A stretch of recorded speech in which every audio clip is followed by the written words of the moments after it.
उत्तर प्रदेश के मुख्यमंत्री योगी आदित्यनाथ आज प्रयागराज पहुंचे, जहां उन्होंने 650 करोड़ रुपए की परियोजना का शिलान्यास किया। वहीं उन्होंने 540 करोड़ रुपए के ऋण वितरण का कार्य भी किया।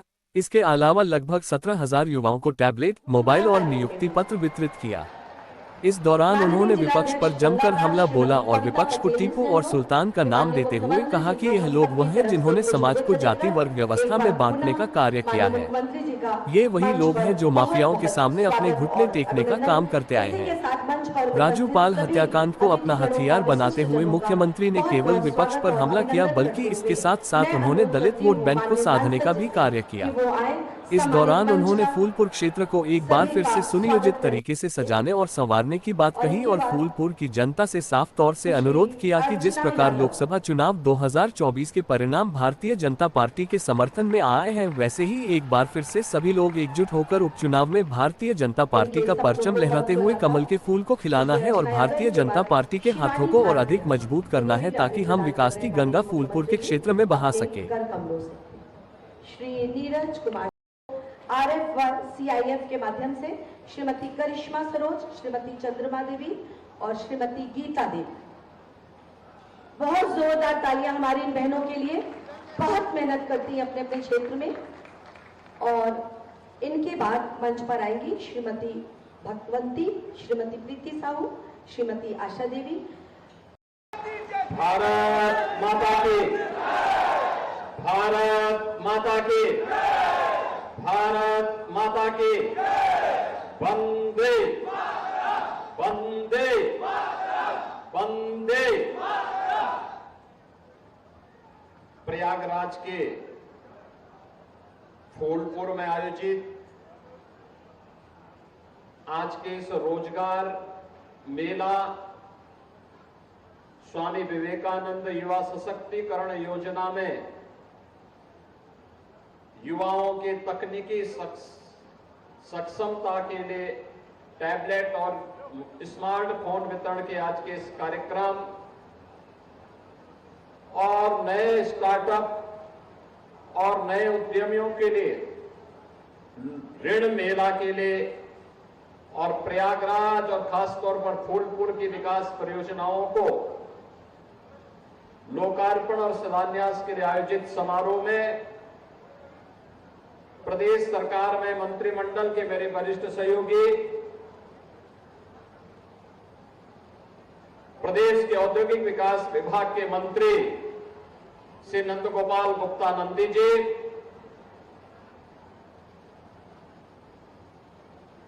प्रदेश सरकार के सूक्ष्म लघु मध्यम उद्यम विभाग, खादी और ग्रामोद्योग विभाग के मंत्री श्री राकेश सचान जी प्राप्त हो रहा है। इस अवसर को प्रदान करने के लिए फूलपुर की धरती को, प्रयागराज की धरती को कोटि कोटि नमन करते हुए मैं आप सबका हृदय से अभिनंदन करता हूं।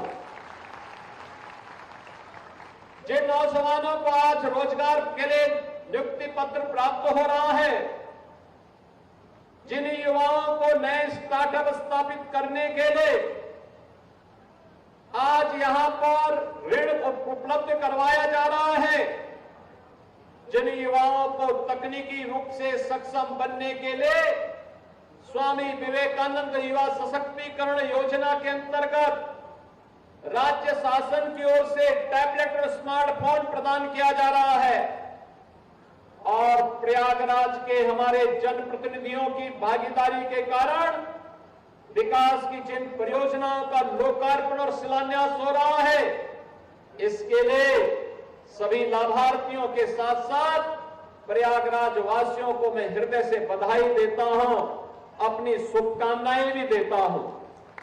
बहनों और भाइयों, यह वर्ष हमारे लिए महत्वपूर्ण है। यह वर्ष इसलिए महत्वपूर्ण है क्योंकि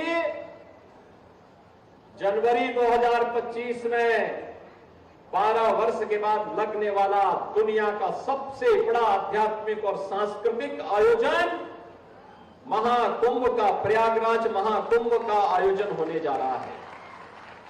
हमारा प्रयागराज एक बार फिर से वैश्विक मंच पर अपनी सुव्यवस्था, अपनी सुरक्षा, अपनी स्वच्छता के लिए फिर से अपनी अमिट छाप छोड़ेगा और दुनिया से आने। बहनों और भाइयों, आज यहां पर लगभग 650 करोड़ रुपए की परियोजना का हमने लोकार्पण और शिलान्यास किया है। और एक योजना तो इसमें एक ऐसी भी है सड़क की, ये मेरे संज्ञान में आया था। हमारे यहाँ की सांसद श्री प्रवीण पटेल और पूर्व सांसद केसरी देवी पटेल जी ने मेरे संज्ञान में इस बात को दिया था, जिसमें विकास खंड बहादुरपुर थाना क्षेत्र हंडिया के अंतर्गत ग्राम डोकरी में वहां की सड़क का जो प्रयागराज वाराणसी राजमार्ग से के सैदाबाद से लगभग 5 किलोमीटर की एक सड़क थी, यह क्षतिग्रस्त हो चुकी थी। आज उसकी भी स्वीकृति पत्र लेकर के हम आए हैं कि इसके लिए भी पैसा हम एक साथ उपलब्ध करवाने जा रहे हैं। अकेले फूलपुर की ही काफी बड़ी योजनाएं इसके साथ जुड़ी हुई है। फूलपुर की जितनी भी योजनाएं प्रवीण पटेल जी ने, केसरी देवी पटेल जी ने हमारे सामने प्रस्तुत किया था, वे सभी सैंक्शन करते हुए आज उनका शिलान्यास के पट यहां पे लगे हैं। गांव में लगेंगे, एक समय सीमा के अंदर एक कार्य भी पूरे होंगे और फूलपुर फिर से अपने फूल की तरह कमल का फूल खिलता हुआ यहां दिखाई दे, इसकी अपेक्षा के साथ आज हम सब आपके बीच में यहां पर उपस्थित हुए हैं।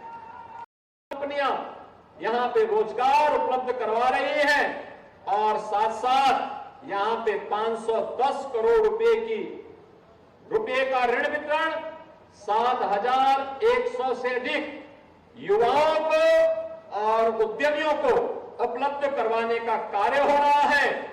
तो अकेले फूलपुर के 10,000 से अधिक युवाओं को और प्रयागराज के 15,000 से अधिक युवाओं को टैबलेट और स्मार्टफोन वितरण के कार्यक्रम के साथ भी जोड़ा जा रहा है।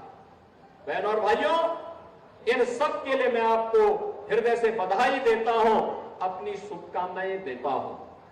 तो इसी प्रकार से जैसे इस इफ्को के अंदर आपको साफ सुंदर वातावरण देखने को मिल रहा है, अच्छी टाउनशिप मिल रही है, एक व्यवस्थित कार्य योजना के साथ यहाँ का प्रबंधन जैसे इस टाउनशिप को आगे बढ़ाने का काम कर रहा है, मैं आपको आश्वस्त करता हूं श्री प्रवीण पटेल फूलपुर को पूरी लोकसभा सीट को इसी तर्ज पर यहाँ के माननीय विधायकों के साथ मिलकर के, महापौर और जिला पंचायत अध्यक्ष के साथ मिलकर के इसी तर्ज पर आगे बढ़ाने का काम करेंगे।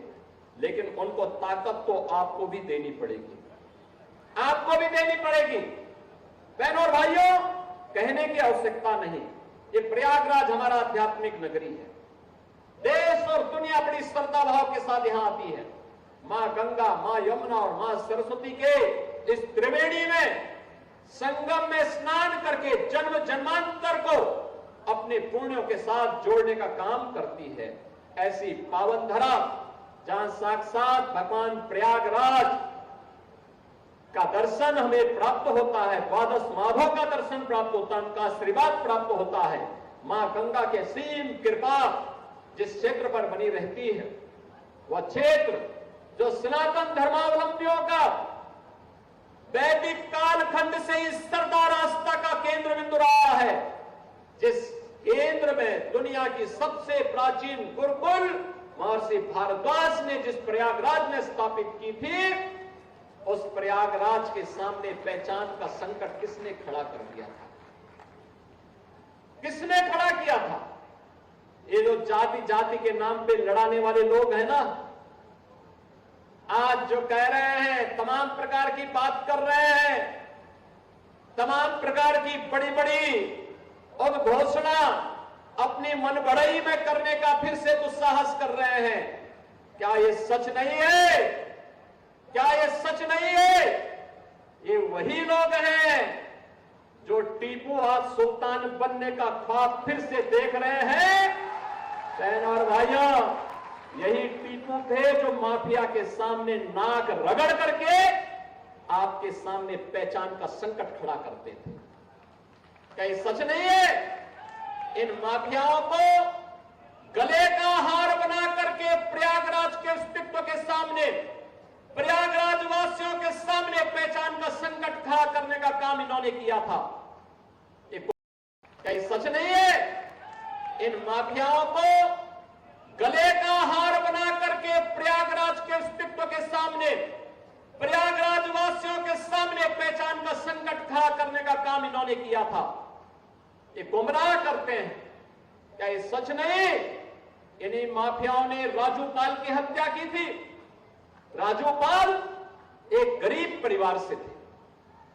राजूपाल एक गरीब परिवार से थे, विधायक बने थे, लेकिन किस निर्ममता के साथ उनकी हत्या हो गई थी। उस समय इन्हें याद नहीं आ रहा था पीटीए, राजूपाल मार दिए गए, लेकिन इनको अपनी कुर्सी की चिंता थी।